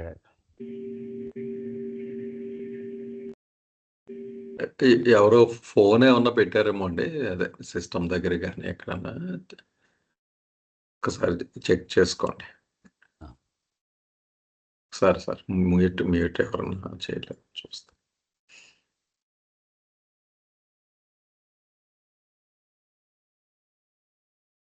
Okay sir. ఓకే, గజలక్ష్మి గారు మీరు కూడా ఒకసారి మ్యూట్ చేయండి అమ్మా. ఓకే. మూడవది మెంటల్ స్పియర్ అండి. ఇది అన్నిటికీ మూలాధారమైనటువంటి స్పియర్. దీని మీద సటిల్, గ్రాసు ఆధారపడి ఉంటాయి, కానీ ఇది మాత్రం స్వతంత్రంగా ఉంటుంది. అలా మనం అర్థం చేసుకోవాలన్నమాట. ఎందుకంటే దీన్ని సస్టైన్ చేసేది యాక్చువల్గా డివినిటీయే, కాబట్టి ఇది ఇండిపెండెంట్ అనండి పూర్తిగా. ఇందులో మెంటల్ స్పియర్లో ఏమేమి ఉంటాయట? ఇది ఇండివిజువల్ కానీ, కలెక్టివ్ కానీ, యూనివర్సల్ కానీ 3 రకాలైనటువంటి మైండ్ ఇందులో ఉంటుంది అంటున్నారు. అంటే individual mind, collective mind, universal mind. అది ఇప్పుడు గ్రాస్ ఉందనుకోండి, గ్రాసులో మాత్రమే ఉంటుంది. సటిల్ గ్రాసులో ఉంటుంది, సటిల్లో ఉంటుంది. మెంటల్ వచ్చేటప్పటికి గ్రాసులోను, సటిల్లోను, మెంటల్ మూడిట్లోనూ ఉంటుంది. అలా మనం తీసుకోవాలన్నమాట బాబా చెప్పిన ప్రకారం. అది ఇంకా ఇందులో ఏమేమి కవర్ అయి ఉంటాయంటే ఇంటలెక్ట్ అంటే మన బుద్ధి, ఇంట్యూషన్ అంతరాత్మ ప్రబోధము, ఇన్సైట్ అంతఃదృష్టి, ఇల్యూమినేషన్ అది దివ్య ప్రకాశము, ఇవన్నీ కూడా ఇందులో కవర్ అయి ఉంటాయి. అదే ఇంకా బాబా ఏమంటున్నారంటే అతి ఉన్నతమైన భూమికలని చెప్పే 5-6 భూమికలు పూర్తిగా దీనికి సంబంధించినవే ఇవే. అయితే 4వ భూమికి వచ్చేటప్పటికి జంక్షన్.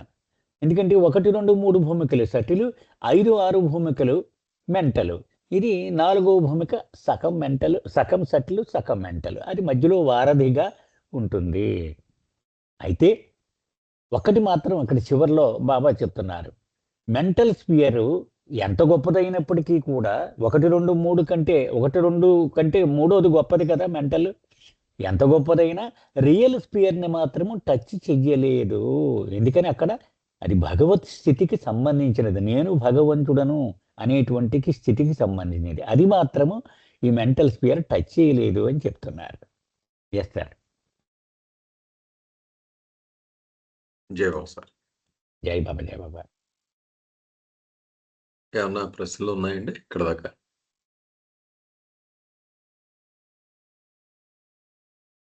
ఓకే, కంటిన్యూ చేయండి అమ్మా.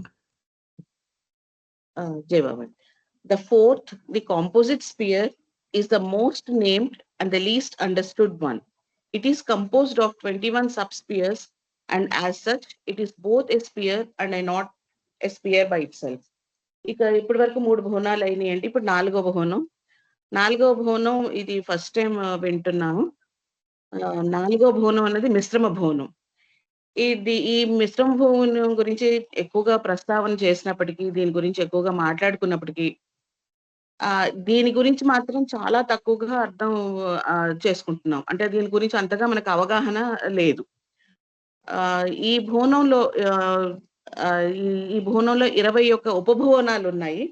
ఈ 21 ఉపభవనాలు కూడాను ఈ లంకెలు ఈ మిగిలిన 4 భవనాలతోటి కలిపి ఉంటాయన్నమాట. 4 భవనాల మధ్యలో ఉంటాయి. ఇవి ఉపభవనాలు ఉన్నప్పటికీ కూడా ఇది ఈ కాంపోజిట్ స్పియర్ అంటే ఈ మిశ్రమ భవనము ఎలా అంటే దానికి అదే భవనం అయినప్పటికీ అయింది అని చెప్పొచ్చు. అలాగే అది భవనం కాదు కూడా అని కూడా చెప్పొచ్చు. నెక్స్ట్ కూడా చదివేయమంటారండి? చదివేయండి అమ్మా, అయిపోతుంది.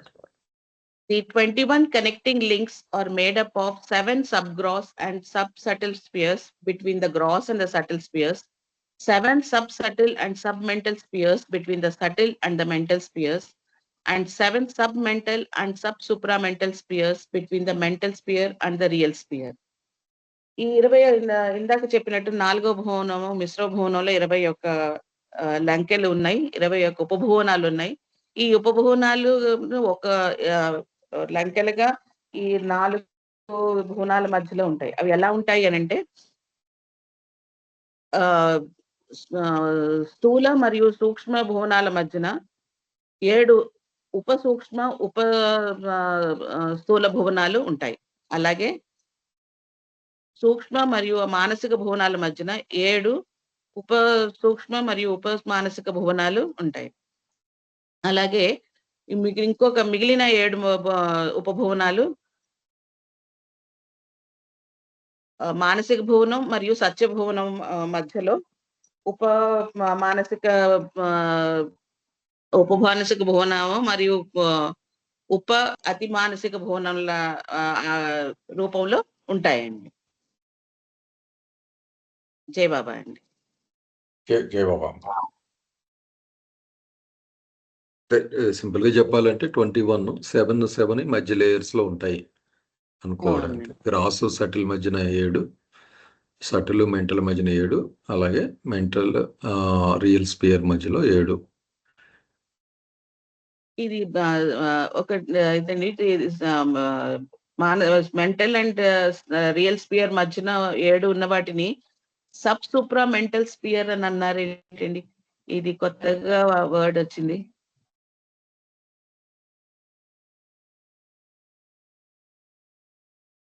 అంటే ఇక్కడ వర్డింగ్ మార్చుతూ వచ్చారంటారా? Sub gross and sub subtle, అది బాగానే ఉంది. అంటే సగం ఇందులో ఉంటాయి, కొన్ని ఇందులో ఉంటాయి, కొన్ని అందులో ఉంటాయి అనుకోవచ్చు.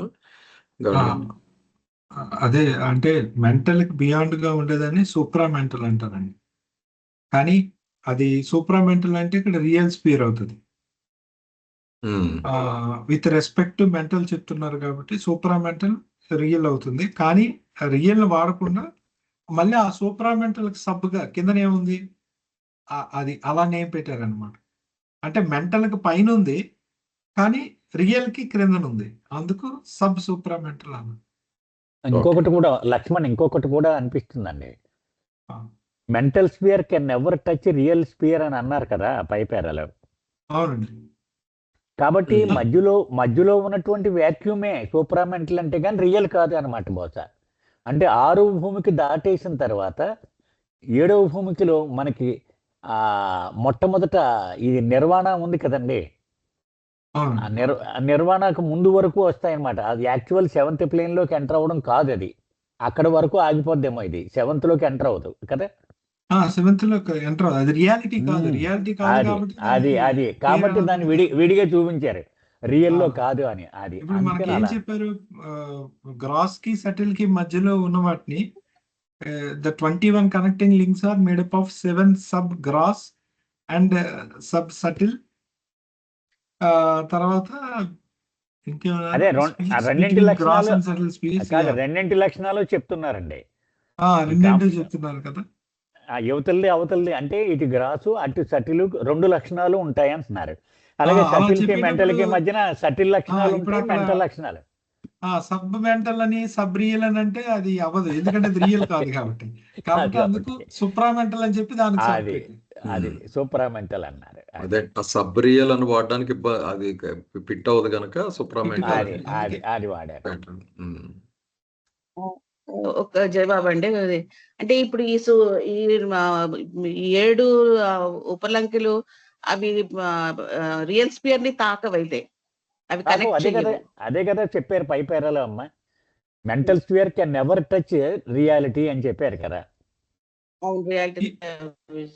నెవర్ దిలేస్ అని ఉంది చూడండి పేరా, nevertheless the mental sphere does not and cannot touch the real sphere as nothing can touch except its own reality. అయితే ఇక్కడ ఆమె అడుగుతుంది, ఈవెన్ కాంపోజిట్ స్పియర్ అని చెప్తున్న ఈ 7 లింక్స్ తో కూడిన కాంపోజిట్ స్పియర్ కూడా టచ్ చేయలేదు. అదే ఎందుకంటే మెంటల్ కి పోనీ రియల్ కి మధ్యలో ఉన్న ఈ 7 links is a part of composite sphere కాబట్టి, but still it cannot even touch the real sphere. అంతే. కనెక్టింగ్ లింక్స్ అని అన్నారండి జయబాబా, కనెక్టింగ్ లింక్స్ అన్నారు, but still there is connecting links composite అని చెప్తారు. అది అవునండి. యాక్చువల్గా అప్పుడు seventh plane is not one of the steps to reach the reality అండి. యాక్చువల్ రియాలిటీయే సెవెంత్ ప్లేన్, అంతే కదండి. అవునండి, ఆ సెవెంత్ ప్లేన్ అనేది రియల్ దాంట్లోకి వస్తుంది. సెవెంత్ ప్లేన్ డెస్టినేషన్ అది, it is not in the path అనమాట. స్టెప్, యా కరెక్ట్, డెస్టినేషన్ అది. అవునండి. అది అది అంచేత దాన్ని టచ్ చేయలేమంటున్నాడు. ఇవన్నీ స్టెప్స్ కదా ఇక్కడ మధ్యలో ఉన్నవి. ఇక్కడ కొన్ని డౌట్స్ ఉన్నాయి సార్. అదే ఇదే కాంటెక్స్ట్ లో కొంచెం ముందుకెళ్తే మనం డిస్కస్ చేసుకునేటప్పుడు టేబుల్ చూపెడుతున్నారు చూసారా, గ్రాస్ సటిల్ మెంటల్, ఆ మధ్యలో ఉన్న లేయర్స్ కింద ఎక్స్ప్లెయిన్ చేస్తున్నారు. సో అది దాంతో క్లియర్ అవుతుందండి. అయితే స్టార్టింగ్ నుంచి మన గజలక్ష్మి గారు చదివిన స్టార్టింగ్ నుంచి అయితే దిస్ ఇస్ ఈ కాంపోజిట్స్ వేర్ మోస్ట్ నేమ్డ్ అన్నారు అండ్ లీస్ట్ అండర్స్టూడ్. ఏ రకంగా మోస్ట్ నేమ్డ్ అంటున్నారు అంటే, మనం ఆస్ట్రల్ వరల్డ్ గురించి, ఈ సూపర్ హ్యూమన్ ఎక్స్పీరియన్సెస్ గురించి అనుకుంటాం కదా, అది ఆ కారణంగా మోస్ట్ నేమ్డ్ అంటున్నారండి? ఎందుకన్నారు అలాగా? అంటే ఈ కాంపోజిట్ స్పేస్ ని చాలా ఎక్కువగా బయట వాడడం జరుగుతుంది. ఫర్ ఎగ్జాంపుల్, ఇంతకు ముందు మనం చెప్పుకున్నట్టు ఆస్ట్రల్ వరల్డ్ అంటే బాబా లవర్స్ దాంట్లో బాబా కమ్యూనిటీలు ఎక్కువ మాట్లాడరు ఈ విషయాలు, కానీ బయట ఇప్పుడు మన స్వర్గ నరకాలు కాదు, సారీ, ఈ చనిపోయిన వాళ్ళు యాతన ప్రపంచం అని మాట్లాడతారు. అలాగే దేవతల గురించి మాట్లాడతాం మనం, ముఖ్యంగా ప్రధానమైన దేవతలు ఆర్కేంజల్స్ ఎవరైతే ఉన్నారో, బ్రహ్మలోకం, విష్ణులోకం, ఇలా కైలాసం అని వాడుతుంటారు కదా. ఈ పదాలన్నీ ఏదైతే పాపులర్ గా ఉన్నాయో ఇవన్నీ mostly they fall under this category, composite sphere కేటగిరీలో పడతాయి. Okay, okay. తర్వాత అదే పారాలో as such it is a sphere and not a sphere అన్నారు. దాని అర్థం ఏంటి? అయితే మనం స్పియర్ డెఫినేషన్ ఒకసారి చెప్పుకోవాలేమో మళ్ళీ. అంటే స్పియర్ వరల్డ్ మీరు స్టార్టింగ్ లో చెప్పారు. అయితే ఇక్కడ ఏమనిపిస్తుంది అంటే, స్పియర్ అంటే ఒక ఫిజికల్ గా మనం స్పియర్ కింద తీసుకోకుండా ఇట్స్ మోర్ ఆఫ్ ఒక self contained set of experiences, ఒక సెట్ ఆఫ్ డొమైన్ కింద అనుకుంటే అది కరెక్ట్. ఒక సెట్ ఆఫ్ లక్షణాలు ఉన్నదాన్ని స్పీర్ అంటున్నాం, కానీ ఇక్కడ అంతా మొత్తం మిక్సరే ఉంటుంది. కాబట్టి దీన్ని ఒక స్పీర్ గా అనడం కూడా కరెక్ట్ కాదేమో అంటున్నారు. అది ఓకే, ఓకే. అంటే దేన్ని స్పీర్ గా అంటే ఆ కాంబినేషన్స్ అన్ని, అంటే మీ క్వశ్చన్ నాకు క్లియర్ గా అర్థం అవ్వలేదు. క్వశ్చన్ ఏంటంటే అండి, ఇప్పుడు ఈ ఫస్ట్ మన ఎక్కడైతే కాంపోజిట్ స్పియర్ ని ఫస్ట్ టైం ఇక్కడ రిఫర్ చేయడం జరిగిందో, the fourth composite sphere is the most named and least understood one. It's composed of 21 subspheres. As such, it is both a sphere and not a sphere by itself. Sphere by itself అంటే ఇలాగా, అంటే మనకు gross, subtle, mental ఉన్నట్టుగా అంతా ఒక దగ్గర లేదు. ఆ సెన్స్ లో అంటే ఒక సెట్ ఆఫ్ కంటైన్డ్ ఎక్స్పీరియన్సెస్ కాకుండా మిక్స్చర్ ఆఫ్ ఎక్స్పీరియన్సెస్ అని. ఇప్పుడు మనం కేంద్రపాలిత ప్రాంతాలని తీసుకున్నాం అనుకోండి, యూనియన్ టెరిటరీస్, అది స్ప్రెడ్ అయి ఉంటాయి. అదొక సెపరేట్ గా చెప్తున్నాం కదా మనం. అంతేగాని ఒక స్టేట్ లాగా ఒక దగ్గర ఫిజికల్ గా ఒక స్టేట్ అంటే, ఇప్పుడు ఆంధ్రప్రదేశ్ అంటే ఇక్కడ ఉండి చిన్న ముక్క వేరే దగ్గర ఉండదు కదా. కానీ ఇప్పుడు మీరు తీసుకున్నట్టు యానా నాకు తెలిసి పాండిచ్చేరిలో వస్తుంది కదా. ఇప్పుడు ఏదైతే కాకినాడ దగ్గర ఉందో అది యూనియన్ టెరిటరీ, దాని హెడ్ ఆఫీస్ పాండిచ్చేరి అనుకుంటారు, ఏదో నాకు తెలియదు సంథింగ్. అంటే ఫిజికల్లీ అవి దూరంగా ఉన్నా సరే అవన్నిటిని ఒక కేటగిరీలో పెట్టారు. అలాగా ఈ ఏవైతే ఇంటర్ కనెక్టింగ్ గా ఉన్నాయో ఈ సబ్ స్పియర్స్ అన్నిటిని కలిపి కాంపోజిట్ స్పియర్ అన్నారు. కానీ ఏదో కాంపోజిట్ స్పియర్ అంటే ఇదేదో గ్రాస్ సటిల్ ఉన్నట్టుగా ఒక దగ్గర ఒక టోటల్ స్పియర్ గా మీరు చెప్పలేరు దాన్ని. ఆ సెన్స్ లో ఇది స్పియర్ కాదు, ఈ కాంబినేషన్ కలిపి ఒక sphere, group of sub spheres as a sphere గా చెప్పారు. అందుకు అంటే డిఫరెంట్ ప్లేసెస్ లో ఉన్నటువంటి ఈ వీటిని పట్టుకొచ్చి ఒక గ్రూపింగ్ చేశారు ఇక్కడ కాంపోజిట్. అంతే, దానికి ఒక పేరు పెట్టారు. రియల్ గా అది ఒక గ్రాస్, సటిల్, మెంటల్ లాంటి స్పియర్ కాదు అని. అది okay, okay, okay, okay. Shirin ఏదో పెట్టారు చూడండి.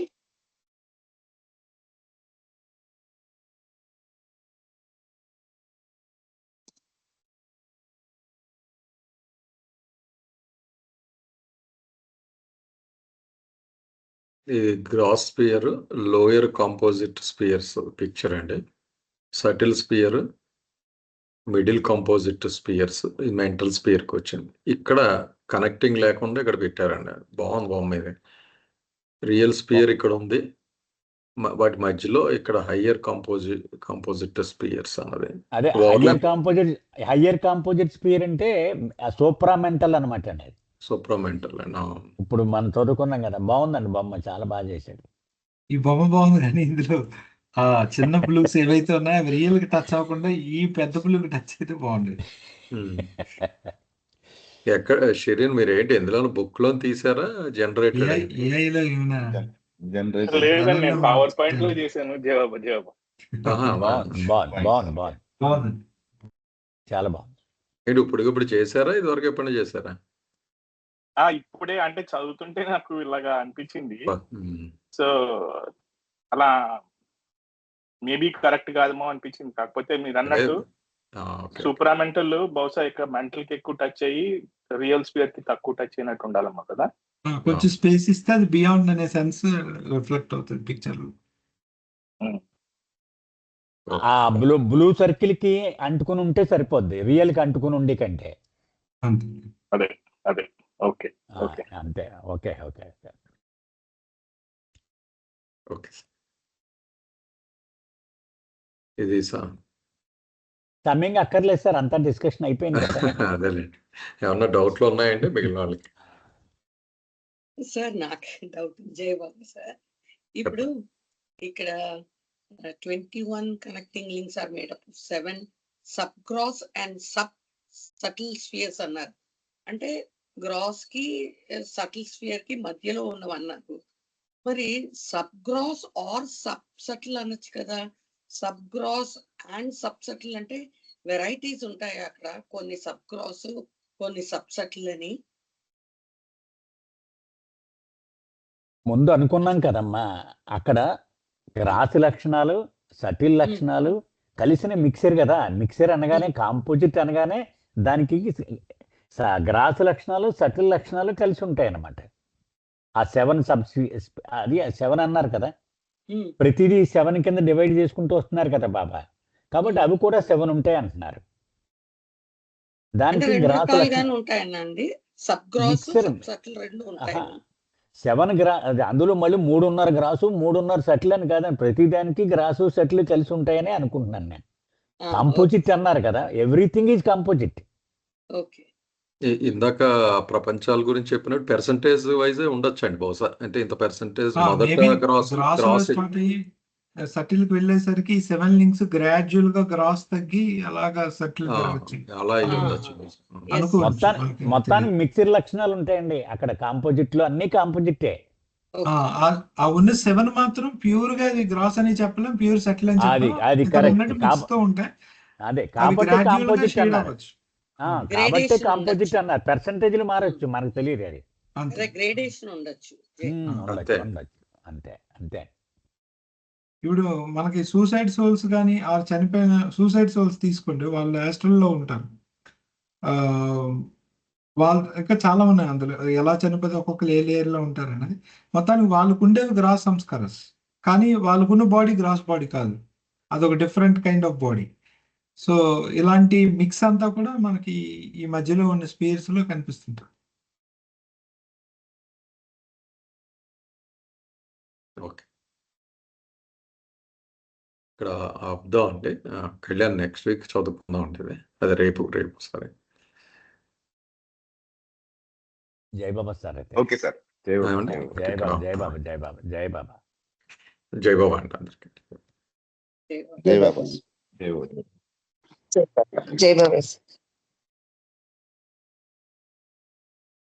జై బాబా అండి అందరికి. జై బాబా. జై బాబా అమ్మ. జై బాబా అంటే జై బాబా అండి. జై బాబా అందరికి. జై బాబా. జై బాబా సార్. జై బాబా. జై బాబా.